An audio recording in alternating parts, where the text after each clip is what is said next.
In light of COVID-19 and the move to online assessments, there is a risk that some students under pressure may turn to buying assignments online or plagiarising other people's work.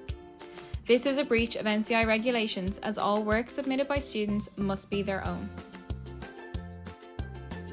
The Students' Union wants to reinforce the importance of academic integrity and wants all students to know that there are supports in place even at this darkest hour. Throughout your time in NCI, you will need to reference and cite any written material that is produced by someone else, otherwise your work will be considered as plagiarism. So, what is plagiarism? Plagiarism is the act of taking another person's words, ideas, data, or images and using them as your own without giving credit to that person.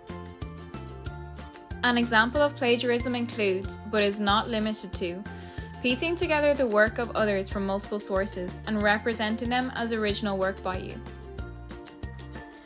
What does it mean to breach academic integrity? This means involving a third party to complete any form of assessment on your behalf. This can be in the form of swapping papers between students, paying someone else to write the assignment, this is known as use of essay mills, or it can be a free downloaded essay. Even if these points may not be technically plagiarism, it is cheating and a form of academic misconduct. If accused of academic misconduct, students may face suspension or may have to redo the module all over again. They may even face expulsion.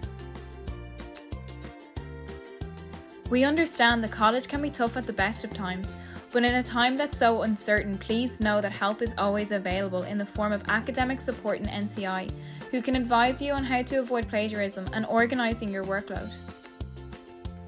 Your education officer in the Students' Union is here to listen and to help, so please do not hesitate to get in touch whether you need support or guidance. We are here for you.